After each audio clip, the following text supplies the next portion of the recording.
ਸਤਨਾਮ ਵਾਹਿਗੁਰੂ ਸਾਹਿਬ ਜੀ।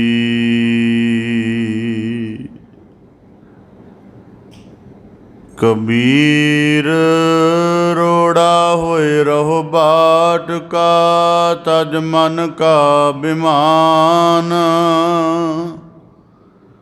ऐसा कोई दास होए, ताहे मिले भगवान। कबीर रोड़ा हुआ ता क्या पया, पंथी को दुख दे। ऐसा तेरा दास है, ज्यो तरनी महके। कबीर खेह हुई तो क्या पया, जो उड लागे अंग।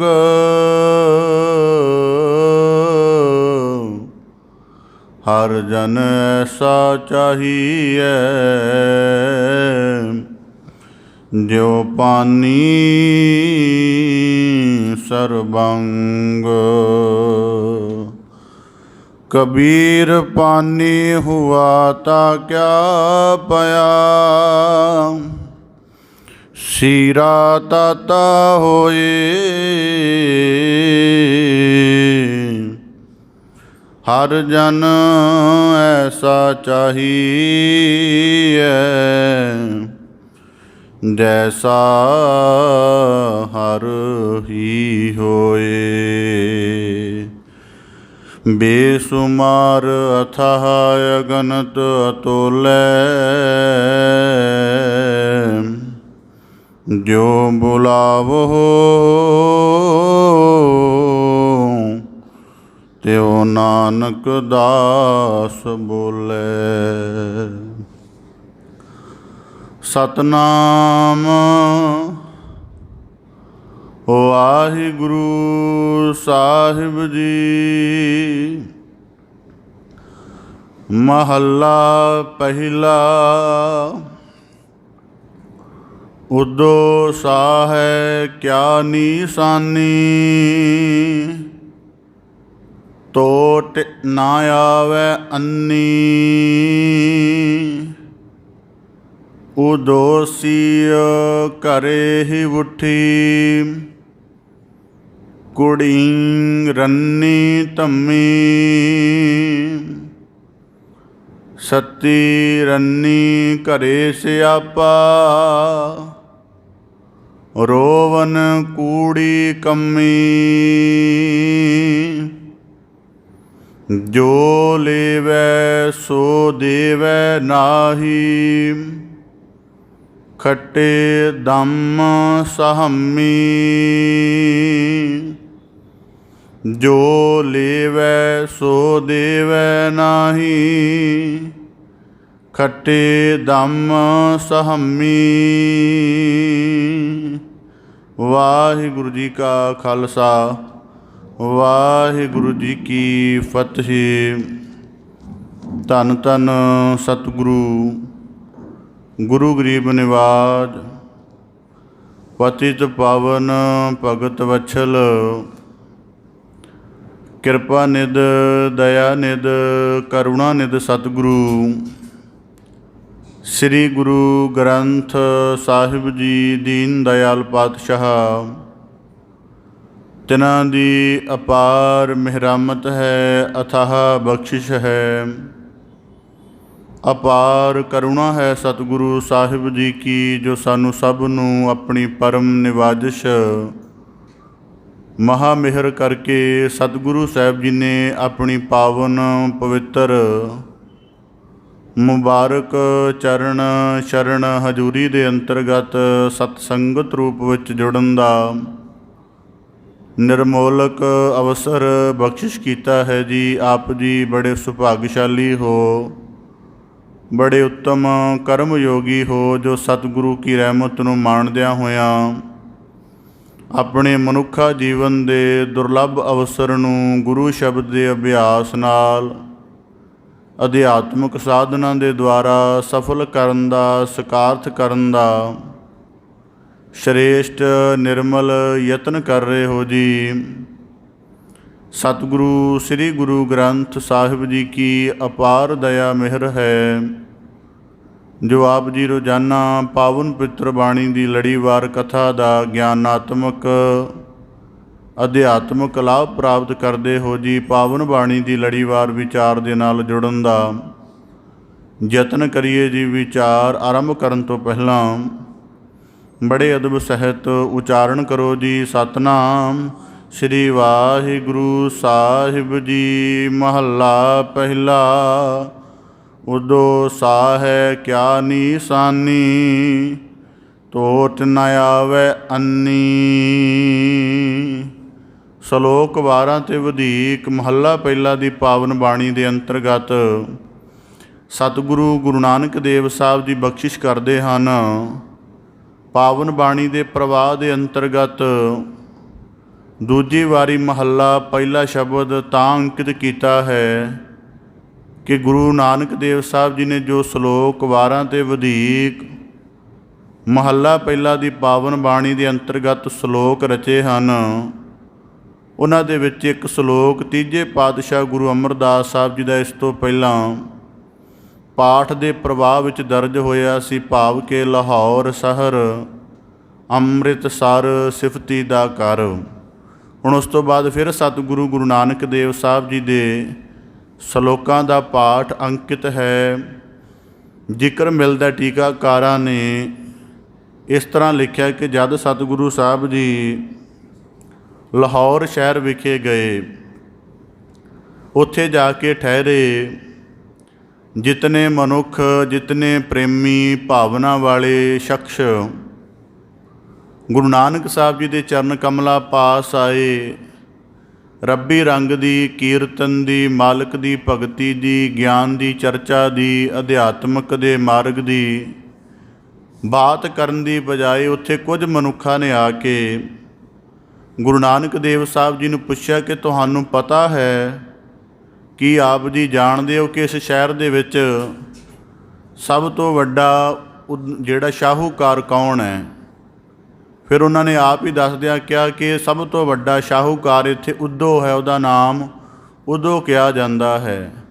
ਕਿ ਗੁਰੂ ਸਾਹਿਬ ਜੀ ਕੀ ਤੁਸੀਂ ਉਹਦੇ ਬਾਰੇ ਜਾਣਦੇ ਹੋ ਕਿ ਉਹਦੇ ਕੋਲੋਂ ਕਿੰਨਾ ਧਨ ਹੈ, ਕਿੰਨਾ ਉਹਦਾ ਕਾਰੋਬਾਰ ਹੈ, ਕਿੰਨਾ ਪਸਾਰਾ ਹੈ, ਕਿੰਨੇ ਉਹਦੇ ਜੀਅ ਹਨ, ਕਿਵੇਂ ਉਹ ਦਿਨ ਰਾਤ ਆਪਣੇ ਸਾਰੇ ਵਪਾਰਕ ਸਿਲਸਿਲਿਆਂ ਨੂੰ ਸਦਾ ਹੀ ਰੁਝੇਵਿਆਂ ਕਰਕੇ ਅੰਜਾਮ ਦਿੰਦਾ ਰਹਿੰਦਾ ਹੈ।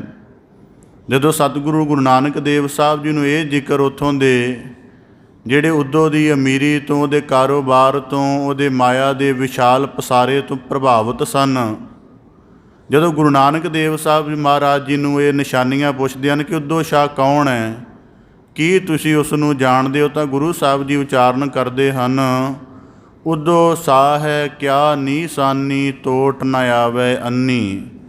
ਕਿ ਭਾਈ ਉਦੋਂ ਸ਼ਾਹ ਦੀ ਕੀ ਨਿਸ਼ਾਨੀ ਕਹੀ ਜਾ ਸਕਦੀ ਹੈ? ਪਹਿਲੀ ਗੱਲ, ਜੇ ਤੁਸੀਂ ਸ਼ਾਹੂਕਾਰ ਕਹਿ ਰਹੇ ਹੋ, ਉਹਦਾ ਭਾਵ ਉਹਦੇ ਪਾਸ ਬੜਾ ਧਨ ਹੋਵੇਗਾ। ਤੋਟ ਨ ਆਵੈ ਅੰਨੀ, ਅੰਨੀ ਦਾ ਭਾਵ ਅੰਨ, ਭੋਜਨ ਪਦਾਰਥ ਆਦਿਕ। ਤਾਂ ਗੁਰੂ ਸਾਹਿਬ ਜੀ ਕਹਿੰਦੇ ਹੋਵੇਗਾ ਉਹਦੇ ਘਰ ਦੇ ਵਿੱਚ ਇੰਨਾ ਜ਼ਿਆਦਾ ਅੰਨ, ਇੰਨਾ ਜ਼ਿਆਦਾ ਅਨਾਜ ਦੇ ਖਾਣ ਪੀਣ ਪਹਿਨਣ ਹੰਡਾਉਣ ਦੇ ਇੰਨੇ ਭੰਡਾਰ ਹੋਣਗੇ ਕਿ ਕਦੇ ਉਹਦੇ ਘਰੇ ਤੋਟ ਨਹੀਂ ਆਉਂਦੀ ਹੋਵੇਗੀ। ਦੂਜੀ ਉਹਦੀ ਨਿਸ਼ਾਨੀ ਉਦੋਂ ਸੀ ਘਰੇ ਹੀ ਉੱਠੀ, ਕਿ ਉਹਨੂੰ ਸ਼ਾਹੂਕਾਰੀ ਦਿਖਾਉਣ ਦੇ ਲਈ ਕਿਤੇ ਬਾਹਰ ਨਹੀਂ ਜਾਣਾ ਪੈਂਦਾ ਹੋਏਗਾ, ਕੋਈ ਵਿਸ਼ੇਸ਼ ਤਰ੍ਹਾਂ ਦਾ ਦਿਖਾਵਾ ਨਹੀਂ ਕਰਨਾ ਪੈਂਦਾ ਹੋਏਗਾ। ਉਹਦੇ ਪਦਾਰਥਾਂ ਨੂੰ ਭਰਪੂਰ ਦੇਖ ਕੇ, ਉਹਦੇ ਵਸੀਲਿਆਂ ਨੂੰ ਵਿਸ਼ਾਲ ਦੇਖ ਕੇ ਲੱਗਦਾ ਹੋਏਗਾ ਕਿ ਇਹ ਬਿਨਾਂ ਦੇਖਣ ਤੋਂ ਹੀ ਪਤਾ ਲੱਗ ਜਾਂਦਾ ਹੋਵੇਗਾ ਕਿ ਸ਼ਾਹੂਕਾਰ। ਇਸ ਕਰਕੇ ਕੁੜੀ ਰੰਨੀ ਧੰਮੀ, ਫਿਰ ਉਹਦਾ ਪਰਿਵਾਰ ਬੜਾ ਵੱਡਾ ਹੋਵੇਗਾ, ਉਹਦੀਆਂ ਪਤਨੀਆਂ ਵੀ ਹੋਣਗੀਆਂ, ਕਿਉਂਕਿ ਜਿਹੜੇ ਸ਼ਾਹੂਕਾਰ ਲੋਕ ਪਹਿਲਾਂ ਸਨ ਉਹ ਆਪਣੀ ਦੌਲਤ ਦਾ ਇੱਕ ਰਸ ਮਾਣਨ ਦੇ ਲਈ ਇੱਕ ਤੋਂ ਵਧੇਕ ਵਿਆਹ ਵੀ ਕਰਦੇ ਸਨ। ਗੁਰੂ ਸਾਹਿਬ ਜੀ ਕਹਿੰਦੇ ਦੂਜੀ ਨਿਸ਼ਾਨੀ ਇਹ ਹੋਵੇਗੀ ਕਿ ਉਹਦੇ ਘਰ ਦੇ ਵਿੱਚ, ਉਹਦੀ ਘਰ ਦੇ ਸਾਰੇ ਹਾਲਾਤ ਨੂੰ ਦੇਖ ਕੇ ਪਤਾ ਲੱਗ ਜਾਂਦਾ ਹੋਵੇਗਾ ਕਿ ਉਦੋਂ ਸ਼ਾਹ ਹੈ, ਭਾਵ ਕਿ ਸ਼ਾਹੂਕਾਰ ਹੈ। ਦੂਜਾ ਉਹਦੇ ਪਰਿਵਾਰ ਦਾ ਸਿਲਸਿਲਾ ਦੇਖ ਕੇ ਪਤਾ ਲੱਗਦਾ ਹੋਵੇਗਾ। ਪਰ ਗੁਰੂ ਸਾਹਿਬ ਜੀ ਕਹਿੰਦੇ ਸੱਤੀ ਰੰਨੀ ਘਰੇ ਸਿਆਪਾ ਰੋਵਨ ਕੂੜੀ ਕੰਮੀ। ਪਰ ਜਿਹੜੀਆਂ ਉਹਦੀਆਂ ਇਸਤਰੀਆਂ ਪੁੱਤਰੀਆਂ ਹਨ, ਇਹਨਾਂ ਕਰਕੇ ਹਰ ਵੇਲੇ ਕੋਈ ਨਾ ਕੋਈ ਝਗੜਾ ਵੀ ਚੱਲਦਾ ਰਹਿੰਦਾ ਹੋਵੇਗਾ। ਕਿਉਂਕਿ ਬੰਦਾ ਤਾਂ ਕਈ ਵਾਰੀ ਇੱਕ ਪਤਨੀ ਦੀ ਇੱਛਾ ਨਹੀਂ ਸਾਰੀ ਜ਼ਿੰਦਗੀ ਪੂਰੀਆਂ ਕਰ ਸਕਦਾ। ਫਿਰ ਜਿਸ ਸ਼ਾਹੂਕਾਰ ਦੀਆਂ ਇਤਨੀਆਂ ਇਸਤਰੀਆਂ ਹੋਣ, ਉਹਨਾਂ ਕਰਕੇ ਕੋਈ ਨਾ ਕੋਈ ਤਾਂ ਆਪਸ ਦੇ ਵਿੱਚ ਝਗੜਾ ਹੁੰਦਾ ਹੋਵੇਗਾ ਅਤੇ ਉਹ ਆਪਣੀਆਂ ਕੂੜ ਇੱਛਾਵਾਂ ਨੂੰ ਪੂਰੀਆਂ ਕਰਨ ਦੇ ਲਈ ਸਦਾ ਹੀ ਉਦੋਂ ਦੇ ਨਾਲ ਲੜਦੀਆਂ ਰਹਿੰਦੀਆਂ ਹੋਣਗੀਆਂ।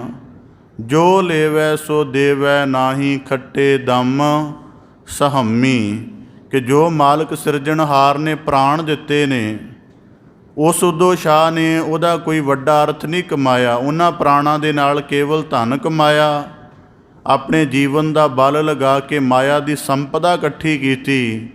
ਪਰ ਜਿਸ ਮਾਲਕ ਦੀ ਬਖਸ਼ਿਸ਼ ਦਾ ਰਿਣ ਉਹਦੇ ਭਗਤੀ, ਉਹਦੇ ਸਿਮਰਨ ਕਰਮ ਦੇ ਨਾਲ ਉਤਾਰਨਾ ਸੀ, ਉਹ ਨਹੀਂ ਉਤਾਰੇ। ਇਸ ਕਰਕੇ ਉਦੋਂ ਸ਼ਾਹ ਦੁਨਿਆਵੀ ਨੁਕਤੇ ਤੋਂ ਤਾਂ ਸ਼ਾਹ ਹੋ ਸਕਦਾ ਹੈ, ਬੜੇ ਦਮੜੇ ਉਹਦੇ ਪੱਲੇ ਹੋ ਸਕਦੇ ਹਨ, ਪਰ ਜਿਹੜੀ ਇਸ ਜਗਤ ਵਿੱਚ ਰਹਿ ਕੇ ਰਾਸ ਖੱਟਣੀ ਹੈ, ਇਹ ਉਹਦੇ ਪੱਲੇ ਨਹੀਂ ਹੋਵੇਗੀ। ਇਸ ਤਰ੍ਹਾਂ ਗੁਰੂ ਨਾਨਕ ਦੇਵ ਸਾਹਿਬ ਜੀ ਫਰਮਾਉਂਦੇ ਹਨ। ਹੁਣ ਇਸ ਸ਼ਲੋਕ ਨੂੰ ਅਧਿਆਤਮਿਕ ਸ਼ਬਦ ਵਿਚਾਰ ਦੇ ਭਾਵ ਤੋਂ ਵਿਚਾਰਨ ਦਾ ਯਤਨ ਕਰੀਏ।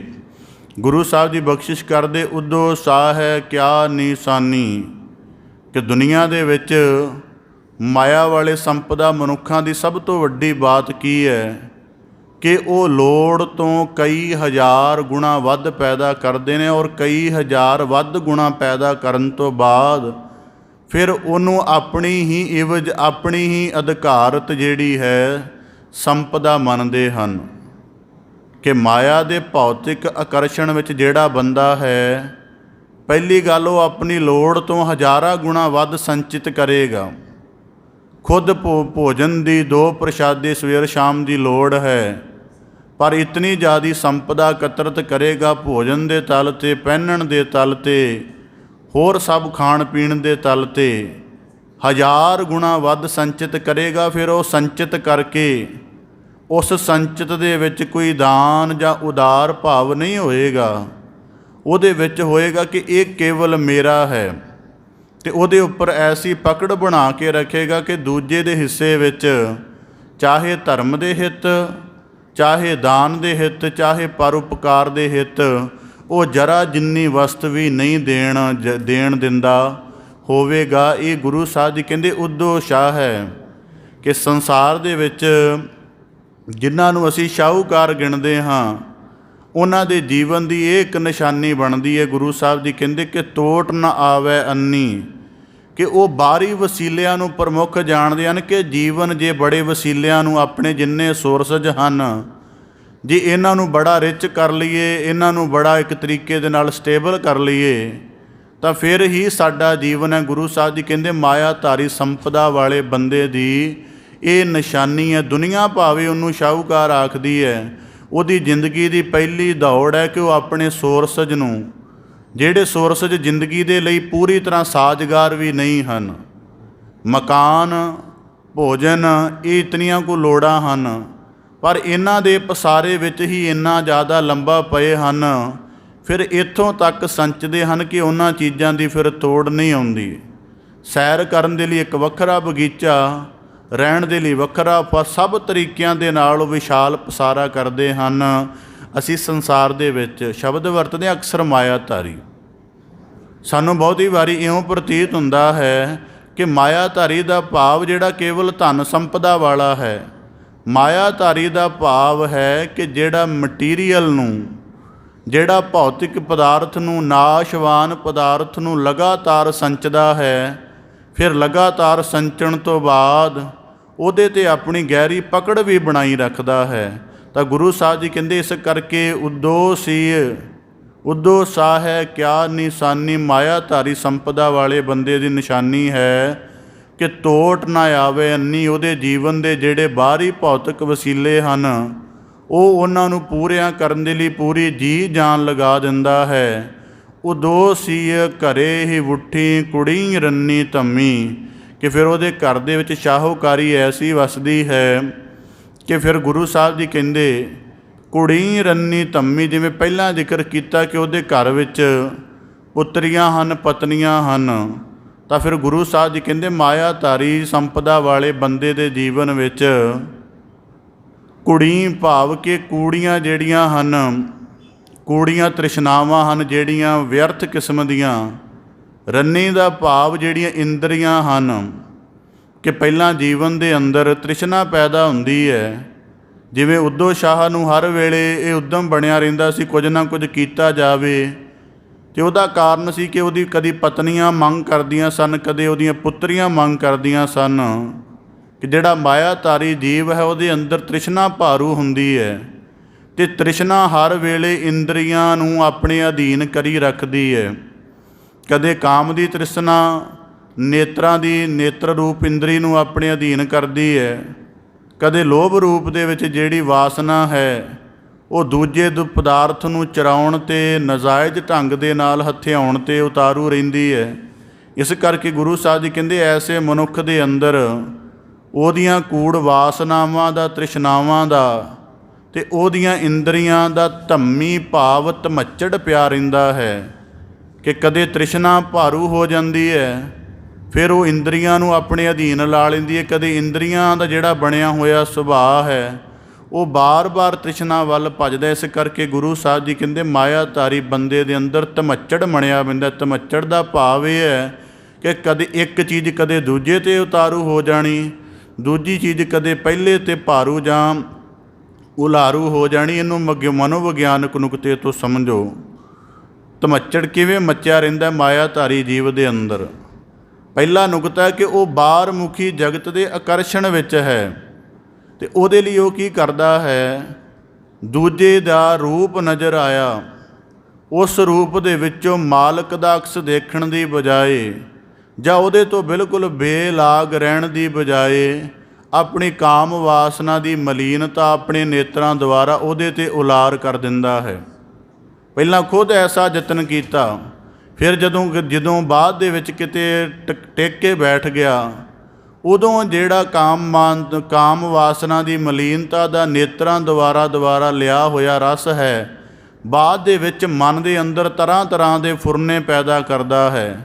ਫਿਰ ਉਹਨਾਂ ਫੁਰਨਿਆਂ ਦੀ ਪੂਰਤੀ ਲਈ ਕਈ ਕਿਸਮ ਦੇ ਯਤਨ ਕਰਦਾ ਹੈ। ਕਾਮੁਕ ਦ੍ਰਿਸ਼ਾਂ ਦੀ ਭਰਮਾਰ, ਕਾਮੁਕ ਕਿਸਮ ਦਾ ਸੰਗੀਤ, ਹੋਰ ਐਸੇ ਤਰ੍ਹਾਂ ਦੇ ਅਭੱਦਰ ਕਿਸਮ ਦੇ ਸ਼ੋਅ ਜਿਹੜੇ ਉਹ ਬੰਦਾ ਪੂਰੇ ਕਰਦਾ। ਭਾਵ ਕਿ ਇੰਦਰੀਆਂ ਅਤੇ ਵਾਸਨਾਵਾਂ ਦਾ ਜਿਹੜਾ ਆਪਸੀ ਉਹਨਾਂ ਦਾ ਧਮੱਚੜ ਹੈ ਉਹ ਮਾਇਆਧਾਰੀ ਬੰਦੇ ਅੰਦਰ ਬਣਿਆ ਰਹਿੰਦਾ। ਦੂਜੇ ਨੂੰ ਪਦਾਰਥ ਦੇ ਕੇ ਦੂਜੇ ਦੀ ਸੰਪਦਾ ਯਾਦ ਨਹੀਂ ਆਈ, ਜਾਂ ਮਾਲਕ ਦਾ ਸ਼ੁਕਰਾਨਾ ਜਾਂ ਉਹਦੀ ਦਾਤ ਨਹੀਂ ਯਾਦ ਆਈ, ਸਗੋਂ ਉਹਨੂੰ ਇਹ ਆਇਆ ਕਿ ਇਹ ਪਦਾਰਥ ਮੇਰੇ ਕੋਲ ਕਿਉਂ ਨਹੀਂ ਹੈ। ਪਹਿਲਾਂ ਲੋਭ ਦੀ ਵਾਸਨਾ ਨੇ ਨੇਤਰਾਂ ਦੁਆਰਾ ਦੂਜੇ ਦੇ ਪਦਾਰਥ 'ਤੇ ਨਜ਼ਰ ਟਿਕਾਈ, ਫਿਰ ਘਰ ਦੇ ਵਿੱਚ ਆ ਗਿਆ। ਸਾਰਾ ਦਿਨ ਇਹ ਫੁਰਨੇ ਲੱਗੇ ਰਹੇ ਕਿ ਕਿਵੇਂ ਨਾ ਕਿਵੇਂ ਹੁਣ ਪਦਾਰਥ ਨੂੰ ਪ੍ਰਾਪਤ ਕਿਵੇਂ ਕਰਨਾ ਹੈ। ਕਦੇ ਮਿਹਨਤ ਦਾ ਖਿਆਲ ਛੱਡ ਕੇ ਕਪਟ ਵੱਲ ਆਇਆ, ਕਪਟ ਦਾ ਛੱਡ ਕੇ ਬੇਈਮਾਨੀ ਵੱਲ ਹੈ। ਜੇ ਕੁਝ ਨਾ ਹੋ ਸਕਿਆ ਤੇ ਫਿਰ ਮਨ ਦੇ ਅੰਦਰ ਇਹੀ ਧਾਰ ਲਿਆ ਕਿ ਜੋ ਪਦਾਰਥ ਮੈਨੂੰ ਨਹੀਂ ਪ੍ਰਾਪਤ ਹੋਣਾ, ਮੇਰੇ ਕੋਲ ਨਹੀਂ ਆ ਸਕਦਾ, ਤੇ ਉਹਦੇ ਕੋਲ ਵੀ ਨਾ ਰਹੇ। ਇਸ ਕਰਕੇ ਗੁਰੂ ਸਾਹਿਬ ਜੀ ਕਹਿੰਦੇ ਕੁੜੀ ਰੰਨੀ ਧੰਮੀ, ਕਿ ਐਸੇ ਮਨੁੱਖ ਦੇ ਅੰਦਰ ਵਾਸਨਾਵਾਂ, ਤ੍ਰਿਸ਼ਨਾਵਾਂ ਦਾ ਇੰਦਰੀਆਂ ਦੇ ਨਾਲ ਜੁੜ ਕੇ ਸਦਾ ਹੀ ਇੱਕ ਰੌਲਾ ਬਣਿਆ ਰਹਿੰਦਾ ਹੈ। ਸੱਤੀ ਰੰਨੀ ਘਰੇ ਸਿਆਪਾ, ਰੋਵਨ ਕੂੜੀ ਕੰਮੀ। ਤਾਂ ਗੁਰੂ ਸਾਹਿਬ ਜਿਵੇਂ ਪਹਿਲਾਂ ਜ਼ਿਕਰ ਕੀਤਾ ਕਿ ਉਦੋਂ ਸ਼ਾਹ ਦੀਆਂ ਕਈ ਪਤਨੀਆਂ ਹੋ ਸਕਦੀਆਂ ਹਨ, ਤਾਂ ਗੁਰੂ ਸਾਹਿਬ ਜੀ ਕਹਿੰਦੇ ਮਾਇਆਧਾਰੀ ਸੰਪਦਾ ਵਾਲੇ ਦੇ ਘਰ ਵਿੱਚ ਵੀ 7 ਰੰਨਾਂ ਭਾਵ 7 ਇਸਤਰੀਆਂ ਹਨ। ਉਹ ਕੀ ਹਨ? 2 ਉਹਦੀਆਂ ਅੱਖਾਂ, 2 ਉਹਦੇ ਕੰਨ, ਇੱਕ ਉਹਦਾ ਨੱਕ, ਇੱਕ ਮੂੰਹ ਅਤੇ ਇੱਕ ਉਹਦੀ ਇੰਦਰੀ। ਕਹਿੰਦੇ ਇਹ 7 ਜਿਹੜੀਆਂ ਹਨ ਭਾਵ ਕਿ ਰੰਨੀ ਮਨੁੱਖ ਦੇ ਜੀਵਨ ਦੇ ਵਿੱਚ ਕਹਿੰਦੇ ਕਦੇ ਨੇਤਰਾਂ ਦਾ ਬਾਹਰੀ ਦੇਖਣਾ ਪ੍ਰਭਾਵਿਤ ਕਰ ਦਿੰਦਾ, ਬਾਰ-ਬਾਰ ਰੂਪ ਦੀ, ਪਰਾਏ ਪਦਾਰਥ ਦੀ ਮੰਗ ਕਰਦਾ ਹੈ। ਨਿੰਦਿਆ ਰਸ ਦੇ ਸਹਿਤ ਹੋਏ ਕੰਨ ਬਾਰ-ਬਾਰ ਨਿੰਦਿਆ ਦੀ ਦਵੈਸ਼ ਭਰੀ ਚਰਚਾ ਦੀ ਮੰਗ ਕਰਦੇ ਹਨ। ਕਦੇ ਜਿਹੜਾ ਨੱਕ ਹੈ ਇਹਨੂੰ ਕੋਈ ਤਰ੍ਹਾਂ ਦੀ ਵਾਸਨਾ ਲੱਗੀ ਰਹਿੰਦੀ ਹੈ। ਤਾਂ ਗੁਰੂ ਸਾਹਿਬ ਜੀ ਕਹਿੰਦੇ ਕਦੇ ਮੂੰਹ ਤੋਂ ਕੂੜ ਬੋਲਣ ਦਾ ਵੀ ਭਾਵ ਚੱਲਦਾ ਹੈ, ਅਤੇ ਕਦੇ ਇੰਦਰੀ ਪ੍ਰਕਾਰ ਦੇ ਕਈ ਤਰ੍ਹਾਂ ਦੇ ਕੁਰਸ ਮਾਣਦਾ ਹੈ ਬੰਦਾ।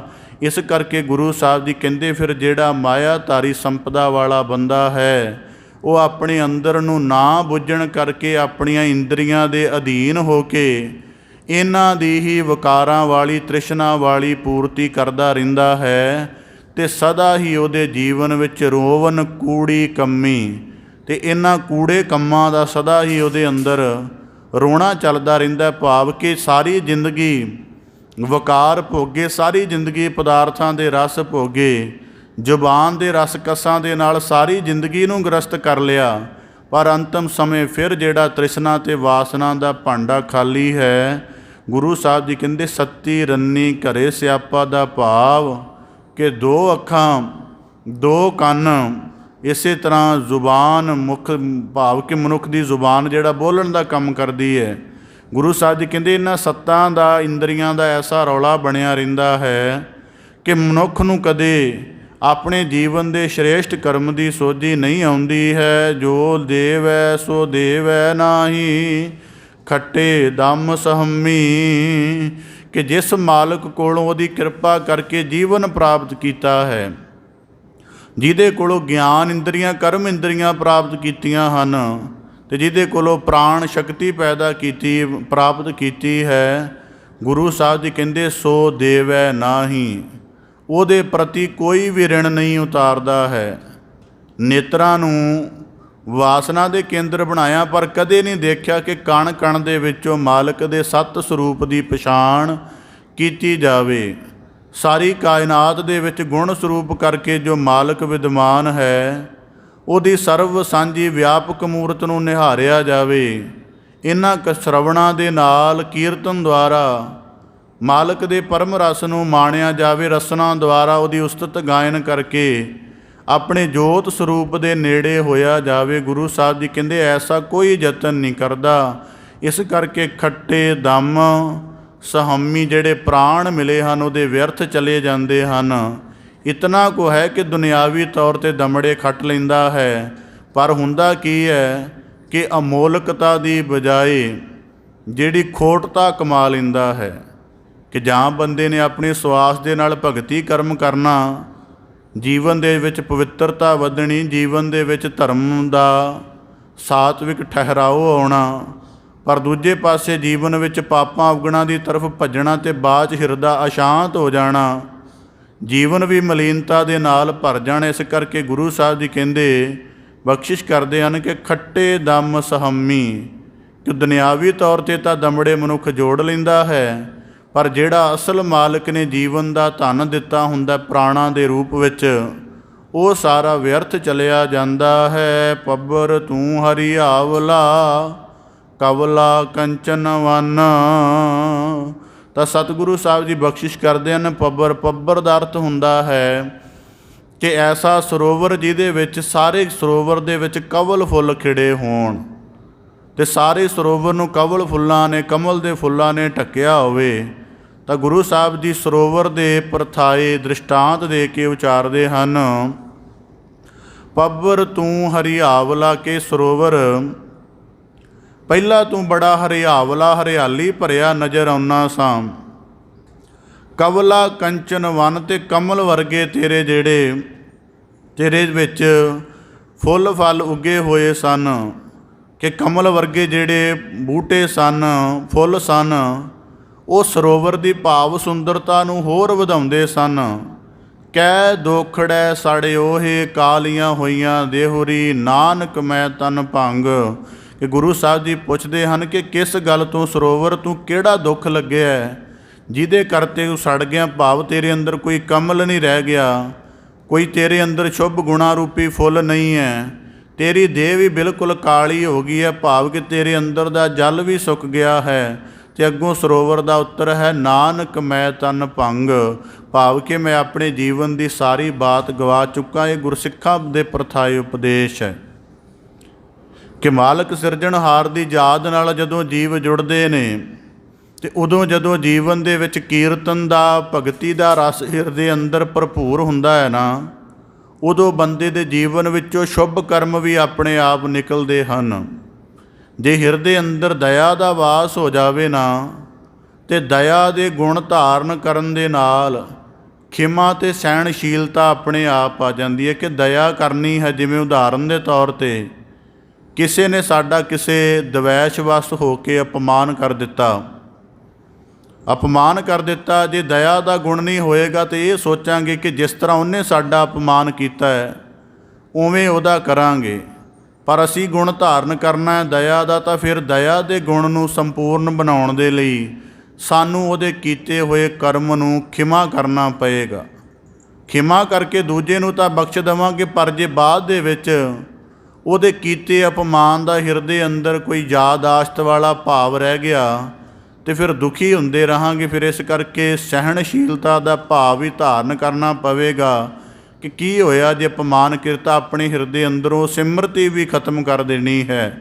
ਇਸ ਕਰਕੇ ਗੁਰੂ ਸਾਹਿਬ ਜੀ ਕਹਿੰਦੇ ਪੱਬਰ ਤੂੰ ਹਰਿਆਵਲਾ, ਕਿ ਜਿਨ੍ਹਾਂ ਦੇ ਅੰਦਰ ਮਾਲਕ ਦੀ ਭਗਤੀ ਦਾ ਰਸ ਸਮਾ ਜਾਵੇ ਫਿਰ ਉਹਨਾਂ ਦੇ ਜੀਵਨ ਵਿੱਚ ਕਮਲ ਵਰਗੇ ਸ਼ੁਭ ਅਮਲ ਪੈਦਾ ਹੁੰਦੇ ਹਨ ਕਿ ਉਹਨਾਂ ਦੇ ਜੀਵਨ ਦੀ ਕਰਨੀ ਫਿਰ ਇੰਨੀ ਨਿਰਮਲ, ਇੰਨੀ ਸਵੱਛ ਹੋ ਜਾਂਦੀ ਹੈ ਕਿ ਉਹ ਸਾਰਿਆਂ ਨੂੰ ਆਕਰਸ਼ਿਤ ਕਰਦੀ ਹੈ। ਪਰ ਗੁਰੂ ਸਾਹਿਬ ਜੀ ਕਹਿੰਦੇ ਕਹਿ ਦੁਖੜੈ ਸੜਿਓਹੇ, ਕਿ ਕਿਸ ਦੁੱਖ ਕਰਕੇ ਸਰੋਵਰ ਤੂੰ ਸੁੱਕ ਗਿਆ ਹੈ, ਤੇਰੀ ਦੇਵਰੀ ਕਾਲੀ ਹੋ ਗਈ ਹੈ।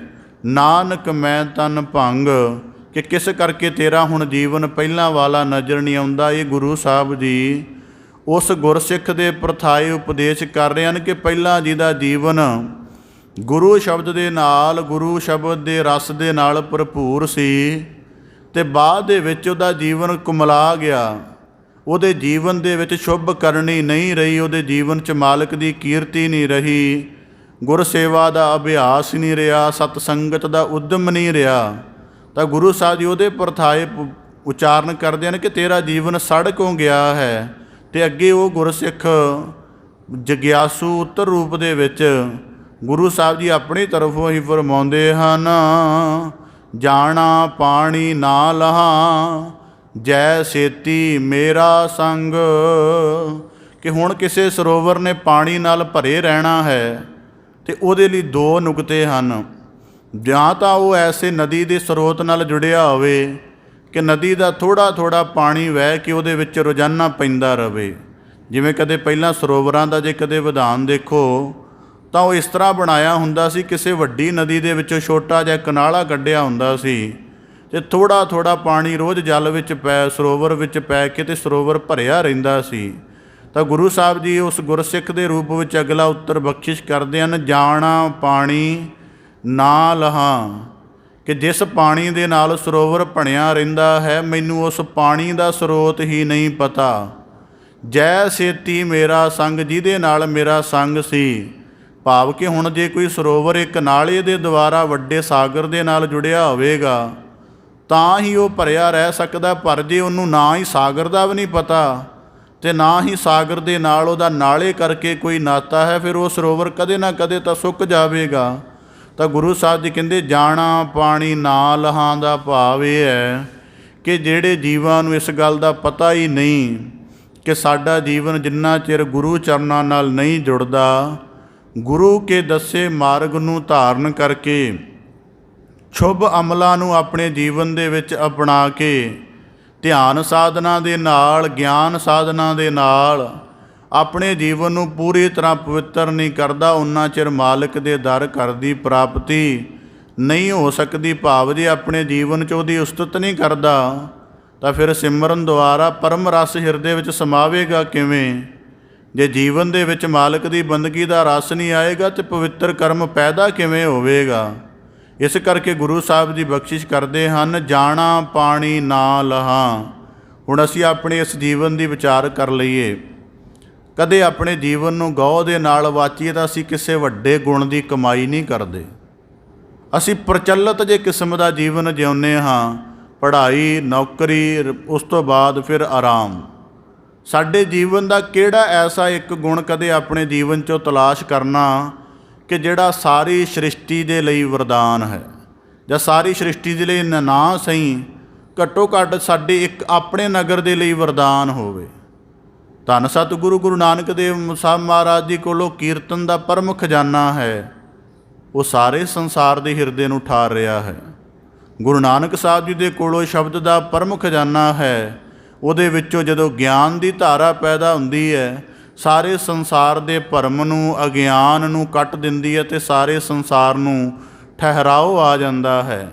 ਗੁਰੂ ਨਾਨਕ ਦੇ ਹਸਤ ਕਮਲਾਂ ਦੇ ਵਿੱਚ ਇਹੋ ਜਿਹੀ ਅੰਮ੍ਰਿਤਮਈ ਛੋਹ ਹੈ ਕਿ ਜਿਹਦੇ ਨਾਲ ਛੋਹ ਜਾਂਦੀ ਹੈ, ਜੋ ਮਨੂਰ ਤੋਂ ਕੰਚਨ ਕਰ ਦਿੰਦੀ ਹੈ, ਲੋਹੇ ਤੋਂ ਕੰਚਨ ਕਰ ਦਿੰਦੀ, ਭਾਵ ਅਗਿਆਨੀਆਂ ਨੂੰ ਗਿਆਨੀ ਅਤੇ ਅਧਰਮੀਆਂ ਨੂੰ ਧਰਮੀ ਬਣਾ ਦਿੰਦੀ ਹੈ। ਪਰ ਜੇ ਕਦੇ ਅਸੀਂ ਆਪਣੇ ਜੀਵਨ ਦੀ ਵਿਚਾਰ ਕਰੀਏ ਕਿ ਅਸੀਂ ਕਿਹੜਾ ਐਸਾ ਪ੍ਰਮੁੱਖ ਗੁਣ ਕਮਾਇਆ ਹੈ ਕਿ ਜਿਹੜਾ ਆਪਣੇ ਸਮੇਤ ਦੂਜੇ ਦੇ ਲਈ ਵੀ ਵਰਦਾਨ ਬਣੇ, ਤਾਂ ਅਸੀਂ ਇਸ ਨਿਰਣੇ 'ਤੇ ਪਹੁੰਚਾਂਗੇ ਕਿ ਕੋਈ ਖਾਸ ਗੁਣ ਦੀ ਸਾਡੇ ਕੋਲ ਸਾਧਨਾ ਨਹੀਂ ਹੈ। ਨਾ ਕੋਈ ਸੇਵਾ ਦਾ ਵੱਡਾ ਉੱਦਮ ਹੈ, ਨਾ ਸਿਮਰਨ ਦਾ ਕੋਈ ਵਿਸ਼ਾਲ ਅਭਿਆਸ ਹੈ ਨਿਰੰਤਰਤਾ ਵਾਲਾ, ਨਾ ਹੀ ਗਿਆਨ ਦਾ ਗਹਿਰਾ ਕੋਈ ਸਾਧਨਾ ਭਰਿਆ ਸਾਡੇ ਕੋਲੋਂ ਖਜ਼ਾਨਾ ਹੈ, ਅਤੇ ਨਾ ਹੀ ਉੱਤਮ ਪੁਰਖਾਂ ਦੀ ਸੰਗਤ ਵਿੱਚ ਬੈਠ ਕੇ ਆਪਣੇ ਜੀਵਨ ਨੂੰ ਉੱਜਲ ਕਰਨ ਦਾ ਕੋਈ ਸਾਡੇ ਪਾਸ ਉੱਦਮ ਹੈ। ਇਸ ਕਰਕੇ ਗੁਰੂ ਸਾਹਿਬ ਜੀ ਬਖਸ਼ਿਸ਼ ਕਰਦੇ ਹਨ, ਜਾਣਾ ਪਾਣੀ ਨਾ ਲਹਾਂ ਜੈ ਸੇਤੀ ਮੇਰਾ ਸੰਗ, ਕਿ ਜੇ ਮਾਲਕ ਦੇ ਯਾਦ ਹੀ ਬੰਦੇ ਦੇ ਅੰਦਰੋਂ ਹਿਰਦੇ ਵਿਸਰ ਗਈ ਤਾਂ ਫਿਰ ਜੀਵਨ ਦੇ ਵਿੱਚ ਸ਼ੁਭ ਗੁਣ ਕਿਵੇਂ ਪੈਦਾ ਹੋਣਗੇ। ਤਾਂ ਗੁਰੂ ਸਾਹਿਬ ਜੀ ਕਹਿੰਦੇ, ਜਿਤ ਡਿਠੈ ਤਨ ਪਰਫੜੈ ਚੜ੍ਹੈ ਚਵਗਣ ਵੰਨ, ਕੇ ਹੁਣ ਉਸ ਸਰੋਤ ਦੇ ਨਾਲ, ਉਸ ਕੇਂਦਰ ਦੇ ਨਾਲ ਜੁੜਨ ਦੀ ਚਾਹਤ ਹੈ, ਜਿਹਦੇ ਨਾਲ ਜੁੜ ਕੇ ਬੰਦਾ ਸਦਾ ਖਿੜਿਆ ਰਹਿੰਦਾ, ਚੜ੍ਹੈ ਚਵਗਣ ਵੰਨ, ਅਤੇ ਉਹਦੀ ਦਿਨ ਬਾ ਦਿਨ ਅਧਿਆਤਮਿਕ ਤਰੱਕੀ ਹੁੰਦੀ। ਅਧਿਆਤਮਿਕ ਤਰੱਕੀ ਦਾ ਭਾਵ ਕਿ ਉਹਦੇ ਹਿਰਦੇ ਅੰਦਰ ਮਾਲਕ ਦੇ ਅਥਾਹ ਗੁਣ ਸੰਪੂਰਨ ਹੋ ਜਾਂਦੇ ਹਨ। ਗੁਰੂ ਸਾਹਿਬ ਜੀ ਸਲੋਕ ਦੁਆਰਾ ਬਖਸ਼ਿਸ਼ ਕਰਦੇ ਹਨ ਕਿ ਇੱਕ ਸਿੱਖ ਨੂੰ ਸਦਾ ਹੀ ਸਾਧ ਸੰਗਤ ਦੇ ਉਦਮ ਨਾਲ ਜੁੜਿਆ ਰਹਿਣਾ ਚਾਹੀਦਾ ਹੈ। ਕਿ ਜਿਵੇਂ ਰੋਜ਼ਾਨਾ ਕਥਾ ਸ਼ਰਵਣ ਕਰਦੇ ਹਾਂ, ਕਿਸੇ ਦਿਨ ਸਾਡੀ ਗਿਆਨਾਤਮਕ ਸ਼ਖਸੀਅਤ ਦੀ ਉਸਾਰੀ ਹੁੰਦੀ ਹੈ, ਕਿਸੇ ਦਿਨ ਸਾਡੀ ਗੁਰੂ ਚਰਨਾਂ ਨਾਲ ਜਿਹੜੀ ਭਾਵਨਾ ਉਹਨੂੰ ਬਲ ਮਿਲਦਾ ਹੈ, ਕਿਸੇ ਦਿਨ ਸਾਡੇ ਜੀਵਨ ਨੂੰ ਆਤਮ ਚਿੰਤਨ ਕਰਨ ਦੀ ਸੂਝ ਮਿਲਦੀ ਹੈ, ਅਤੇ ਕਿਸੇ ਦਿਨ ਸਾਨੂੰ ਦ੍ਰਿੜਤਾ ਪੂਰਵਕ ਲਗਾਤਾਰ ਮਾਲਕ ਦੇ ਮਾਰਗ 'ਤੇ ਜੁਟੇ ਰਹਿਣ ਦਾ ਭਾਵ ਮਿਲਦਾ ਹੈ। ਕੋਈ ਨਾ ਕੋਈ ਬਖਸ਼ਿਸ਼ ਤਾਂ ਰੋਜ਼ਾਨਾ ਕਥਾ ਪ੍ਰਵਾਹ, ਕੀਰਤਨ ਪ੍ਰਵਾਹ ਵਿੱਚੋਂ ਹੁੰਦੀ ਹੈ। ਇਸ ਕਰਕੇ ਗੁਰੂ ਸਾਹਿਬ ਜੀ ਕਹਿੰਦੇ, ਜਿਸ ਗੁਰਸਿੱਖ ਦਾ, ਜਿਸ ਜਗਿਆਸੂ ਦਾ ਸਤ ਸੰਗਤ ਦੇ ਨਾਲ ਕਰਮ ਜੁੜਿਆ ਰਹੇਗਾ, ਉਹਦਾ ਜੀਵਨ ਸ਼ੁਭ ਗੁਣਾਂ ਦੇ ਨਾਲ, ਸ਼ੁਭ ਅਮਲਾਂ ਦੇ ਨਾਲ, ਸ਼ੁਭ ਚਿਤਵਨੀ ਦੇ ਨਾਲ ਭਰਿਆ ਰਹੇਗਾ, ਅਤੇ ਉਹਦਾ ਜੀਵਨ ਦੂਜਿਆਂ ਦੇ ਲਈ ਇੱਕ ਪ੍ਰੇਰਣਾਤਮਕ ਹੋਏਗਾ। ਉਹਦੇ ਜੀਵਨ ਦੇ ਵਿੱਚ ਸ਼ੁਭ ਅਮਲਾਂ ਦੀ ਮਹਿਕ ਹੋਏਗੀ, ਅਤੇ ਹਰ ਕੋਈ ਉਹਦੇ ਨਿਕਟ ਆ ਕੇ ਉਹਦੀ ਸੋਭਤ ਨੂੰ ਮਾਣ ਕੇ ਸੁਖੀ ਹੋਵੇਗਾ। ਰੱਜ ਨਾ ਕੋਈ ਜੀਵਿਆ, ਪਹੁੰਚ ਨਾ ਚੱਲਿਆ ਕੋਈ। ਤਾਂ ਹੁਣ ਗੁਰੂ ਸਾਹਿਬ ਜੀ ਸੰਸਾਰੀ ਪੁਰਖਾਂ ਦੇ ਲੱਛਣ ਬਿਆਨ ਕਰਦੇ ਹਨ ਕਿ ਦੁਨੀਆ ਵਿੱਚ ਕੋਈ ਐਸੇ ਜਿਹੜੇ ਕੇਵਲ ਸੰਸਾਰਕ ਤਲ 'ਤੇ ਜੀ ਰਹੇ ਹਨ। ਸੰਸਾਰਕ ਤਲ 'ਤੇ ਜਿਉਣ ਦਾ ਮਤਲਬ, ਜਿਨ੍ਹਾਂ ਨੂੰ ਕੇਵਲ ਇੰਨਾ ਕੀ ਪਤਾ ਹੈ ਕਿ ਆਹ ਜਿਹੜਾ ਜੀਵਨ ਹੈ ਇਹ ਦੇਹ ਕਰਕੇ ਹੈ, ਜੇ ਦੇਹ ਨਾ ਹੋਵੇ ਤਾਂ ਦੇਹ ਤੋਂ ਪਾਰ ਕੋਈ ਜੀਵਨ ਨਹੀਂ ਹੈ, ਪਦਾਰਥਾਂ ਤੋਂ ਪਰਾਂ ਕੋਈ ਜੀਵਨ ਨਹੀਂ ਹੈ, ਵਿਕਾਰਾਂ ਦੀ ਵਾਸਨਾ ਤੋਂ ਪਰੇ ਕੋਈ ਜੀਵਨ ਦਾ ਰਸ ਨਹੀਂ ਹੈ। ਜਿਨ੍ਹਾਂ ਨੂੰ ਇੰਜ ਦੀ ਪ੍ਰਤੀਤ ਹੈ, ਇੰਜ ਦਾ ਅਹਿਸਾਸ ਹੈ, ਗੁਰੂ ਸਾਹਿਬ ਜੀ ਕਹਿੰਦੇ ਉਹ ਸੰਸਾਰੀ ਪੁਰਖ ਹਨ। ਅਤੇ ਸੰਸਾਰੀ ਪੁਰਖਾਂ ਦੇ ਜੀਵਨ ਦਾ ਸਭ ਤੋਂ ਅੰਤਮ ਲੱਛਣ ਸੰਸਾਰੀ ਹੋਣ ਵਾਲਾ ਕੀ ਹੈ? ਰੱਜ ਨਾ ਕੋਈ ਜੀਵਿਆ, ਕਿ ਉਹ ਜਦੋਂ ਜੀਵਨ ਦੇ ਅੰਤਮ ਸਵਾਸਾਂ 'ਤੇ, ਅੰਤਮ ਪ੍ਰਾਣਾਂ 'ਤੇ ਆ ਕੇ ਖਲੋ ਜਾਂਦੇ ਨੇ, ਉਸ ਸਮੇਂ ਉਹਨਾਂ ਦੇ ਜੀਵਨ ਅੰਦਰ ਜੀਵਨ ਜਿਉਣ ਦੀ ਲਾਲਸਾ, ਪਦਾਰਥਾਂ ਨੂੰ ਮਾਨਣ ਦੀ ਲਾਲਸਾ, ਵਿਕਾਰਾਂ ਦੀ ਤ੍ਰਿਸ਼ਨਾ ਨੂੰ ਮਾਨਣ ਦੀ ਲਾਲਸਾ, ਜਾਂ ਜੀਵਨ ਦੀ ਆਜੂ ਹੋਰ ਵੱਧ ਜਾਣ ਦੀ ਲਾਲਸਾ ਉਹਨਾਂ ਦੇ ਅੰਦਰ ਪਈ ਹੁੰਦੀ ਹੈ। ਤਾਂ ਗੁਰੂ ਸਾਹਿਬ ਜੀ ਇਸ ਕਰਕੇ ਸੰਸਾਰੀ ਪੁਰਖਾਂ ਦੇ ਵਿੱਚੋਂ ਕੋਈ ਐਸਾ ਨਹੀਂ ਜਿਹੜਾ ਕਹਿ ਸਕੇ ਕਿ ਮੈਂ ਜੀਵਨ ਤੋਂ ਪੂਰੀ ਤਰ੍ਹਾਂ ਰੱਜ ਗਿਆ ਹਾਂ।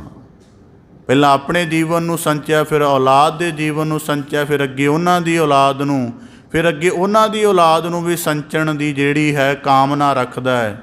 ਇਸ ਕਰਕੇ ਗੁਰੂ ਸਾਹਿਬ ਜੀ ਕਹਿੰਦੇ, ਰੱਜ ਨਾ ਕੋਈ ਜੀਵਿਆ। ਇਹਦੇ ਬਾਰੇ ਇੱਕ ਵਿਅੰਗਾਤਮਕ ਗੱਲ ਆਪ ਦੇ ਸਨਮੁਖ ਰੱਖਦੇ ਹਾਂ। 4 ਦੋਸਤ ਸਨ। ਵਿਅੰਗਾਤਮਕ ਗੱਲ ਹੈ ਤਾਂ ਕਿ ਸਪਸ਼ਟ ਹੋ ਜਾਵੇ।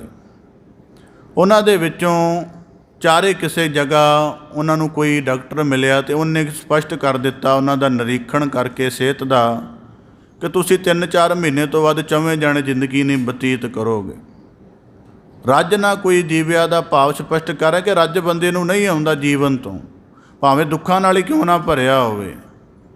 ਤਾਂ ਉਹਨਾਂ 4 ਦੋਸਤਾਂ ਨੂੰ ਡਾਕਟਰ ਨੇ ਸਪਸ਼ਟ ਕਰ ਦਿੱਤਾ ਕਿ 3-4 ਮਹੀਨੇ ਬਾਅਦ ਤੁਹਾਡੀ ਮ੍ਰਿਤੂ ਯਕੀਨਨ ਹੈ।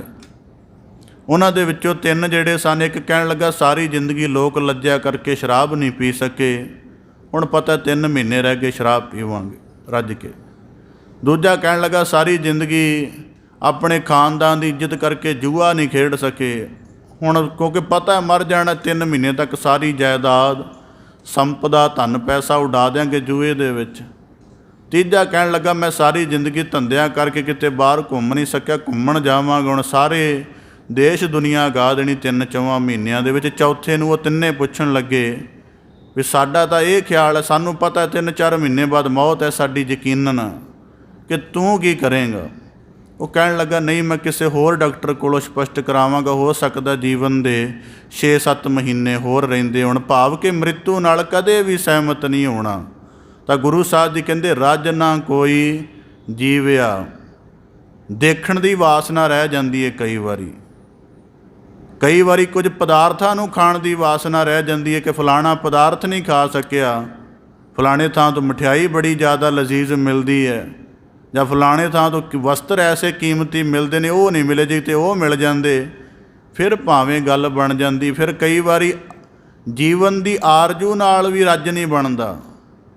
125-30 ਸਾਲ ਦੀ 150 ਸਾਲ ਦੀ ਵੀ ਆਰਜੂ ਮਿਲ ਜਾਵੇ ਹੋਰ ਅੱਗੇ ਚਲੀ ਜਾਂਦੀ ਹੈ।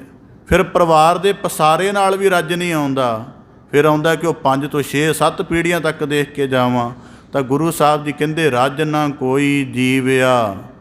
ਕੋਈ ਨਹੀਂ ਐਸਾ ਹੈ ਜਿਹੜਾ ਕਿਸੇ ਪੂਰੇ ਰੱਜ ਦੇ ਵਿੱਚ ਦੁਨੀਆ ਤੋਂ ਗਿਆ ਹੋਵੇ, ਪਹੁੰਚ ਨਾ ਚੱਲਿਆ ਕੋਈ। ਇਸ ਕਰਕੇ ਜਿਹਦੇ ਅੰਦਰ ਰੱਜ ਨਹੀਂ ਹੈ, ਇਸ ਕਰਕੇ ਭਾਈ ਗੁਰਦਾਸ ਸਾਹਿਬ ਜੀ ਨੇ ਕਿਹਾ ਹੈ ਕਿ ਅੱਖੀ ਉਹਨਾਂ ਦਾ ਪਾਵਨ ਬਾਣੀ ਦੇ ਵਿੱਚ ਭਾਈ ਰਚਨਾ ਦੇ ਵਿੱਚ ਉਹਨਾਂ ਦੇ ਵਾਕ ਆਉਂਦੇ ਹਨ ਕਿ ਰੱਜ ਨਾ ਕੋਈ ਜੀਵਿਆ, ਕੂੜੇ ਪ੍ਰਵਾਸੇ, ਨੱਕ ਨਾ ਰੱਜਾ ਵਾਸ ਲੈ ਦੁਰਗੰਧ ਸਵਾਸੇ।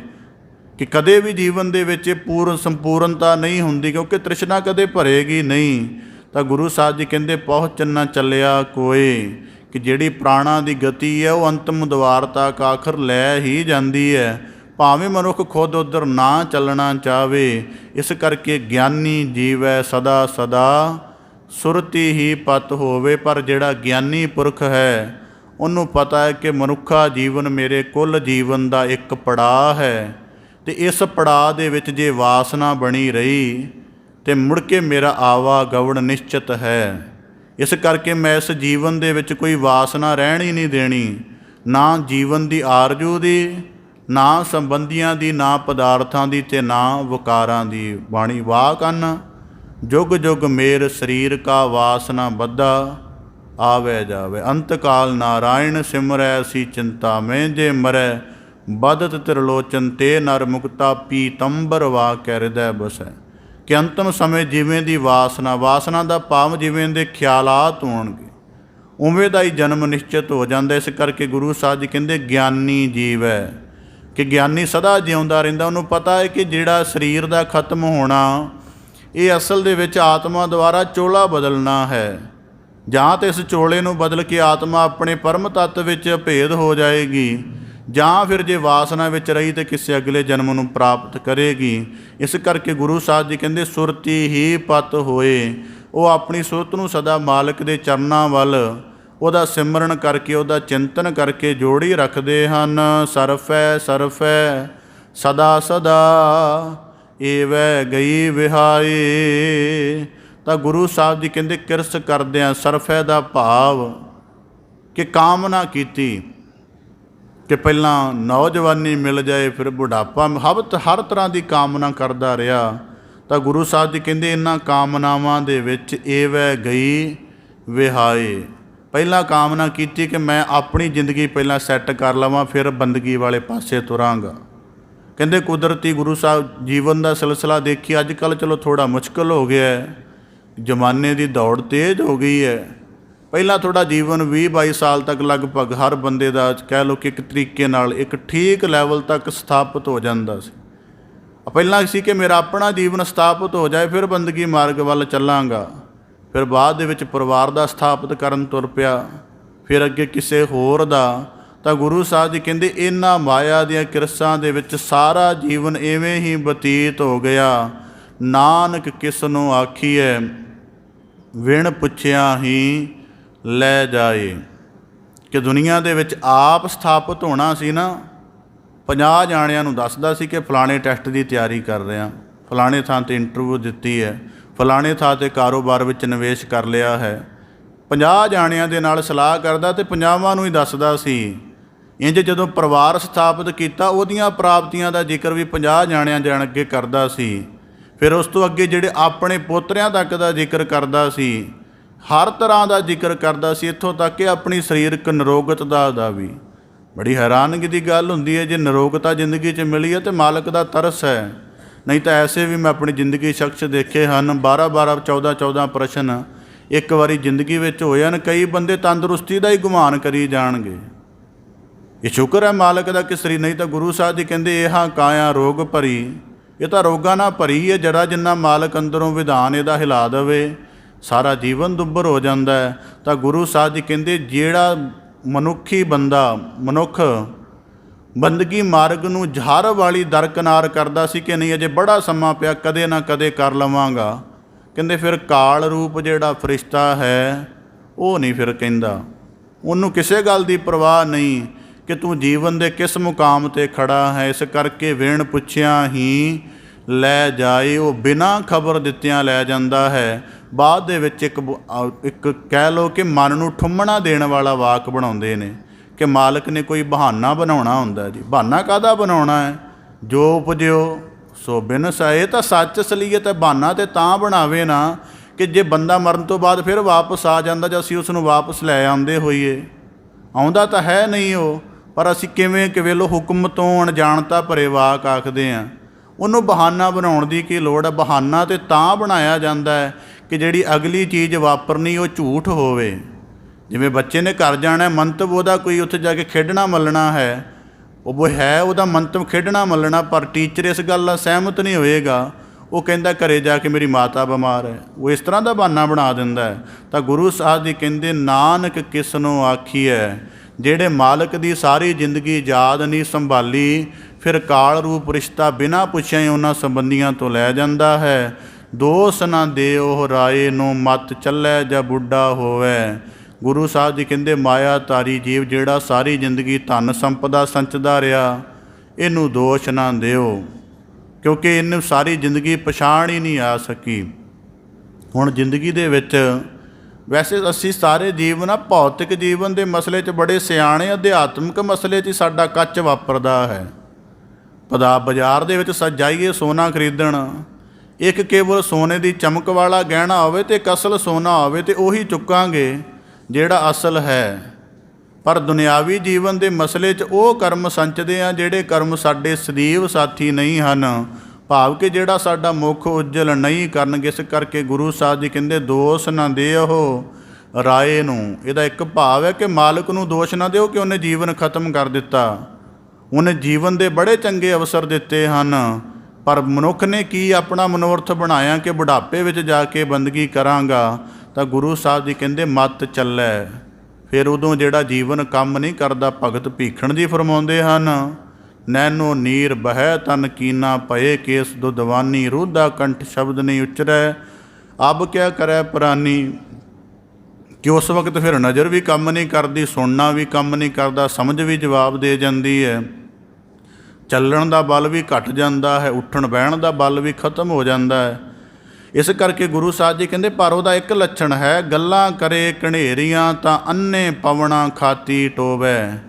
ਕਿ ਜੇ ਬੰਦਗੀ ਦੇ ਨੁਕਤੇ ਤੋਂ ਉਹਦਾ ਜੀਵਨ ਦੇਖੀ ਤਾਂ ਬਿਲਕੁਲ ਨਕਾਰਾ ਹੁੰਦਾ ਹੈ। ਇਸ ਕਰਕੇ ਮਾਇਆਧਾਰੀ ਸੰਪਦਾ ਵਾਲਾ ਜੀਵ ਆਪਣੇ ਬੁਢੇਪੇ ਦੇ ਵਿੱਚ ਵੀ ਗੁਰੂ ਸਾਹਿਬ ਜੀ ਕਹਿੰਦੇ ਮਾਇਆ ਦੀ ਰੁਚਿਤ ਵਾਲੀਆਂ ਗੱਲਾਂ ਹੀ ਕਰੇਗਾ। ਅਤੇ ਉਹਦੀਆਂ ਇਹ ਗੱਲਾਂ ਕਰਨ ਦਾ ਭਾਵ ਇਹ ਨਾ ਸਮਝਣਾ ਕਿ ਉਹ ਬੜਾ ਸਫਲ ਇਨਸਾਨ ਹੈ। ਗੁਰੂ ਸਾਹਿਬ ਜੀ ਕਹਿੰਦੇ ਤਾਂ ਅੰਨੇ ਪਵਣਾ ਖਾਤੀ ਟੋਵੇ। ਇਹਨੂੰ ਉਹ ਕਹਿ ਲਓ ਕਿ ਹੈਗਾ ਇਹ ਸੁਜਾਖਾ ਸੀ, ਪਰ ਆਪਣੇ ਕਰਮਾਂ ਦੇ ਨਾਲ ਪਹਿਲਾਂ ਅੰਨਾ ਹੋ ਗਿਆ, ਫਿਰ ਅੰਨਾ ਹੋਣ ਤੋਂ ਬਾਅਦ ਖੂਹ ਦੇ ਵਿੱਚ ਵੀ ਡਿੱਗ ਪਿਆ ਹੈ। ਪੂਰੇ ਕਾ ਕੀਆ ਸਭ ਕਿਛ ਪੂਰਾ, ਘਟ ਵੱਧ ਕਿਛ ਨਾਹੀ। ਤਾਂ ਸਤਿਗੁਰੂ ਸਾਹਿਬ ਜੀ ਅੰਤਮ ਸ਼ਲੋਕ ਵਿੱਚ ਬਖਸ਼ਿਸ਼ ਕਰਦੇ ਹਨ ਕਿ ਸਿਰਜਣਹਾਰ ਮਾਲਕ ਨੇ ਜੋ ਰਚਨਾ ਰਚੀ ਹੈ, ਮਨੁੱਖਾਂ ਦਾ ਵਿਧਾਨ, ਕੁਦਰਤ ਦਾ ਵਿਧਾਨ, ਜੋ ਕੁਝ ਰਚਿਆ ਹੈ, ਗੁਰੂ ਸਾਹਿਬ ਜੀ ਕਹਿੰਦੇ ਸਭ ਕੁਛ ਪੂਰਾ। ਭਾਵ ਕਿਸ ਸਾਰੇ ਦੇ ਅੰਦਰ ਉਹ ਆਪ ਵਰਤ ਰਿਹਾ ਹੈ, ਕਿਸੇ ਨੂੰ ਅਧੂਰੇਪਨ ਇਸ ਕਰਕੇ ਘੱਟ ਵੱਧ ਕਿਛ ਨਾਹੀ। ਕਿ ਜਿਵੇਂ ਉਦਾਹਰਨ ਦੇ ਤੌਰ 'ਤੇ ਬੱਚਾ ਕਾਲਵਸ ਹੋ ਜਾਏ ਨਾ, ਤੇ ਕਹਿੰਦੇ ਇਹਨੇ ਦੇਖਿਆ ਹੀ ਕੀ ਸੀ ਅਜੇ।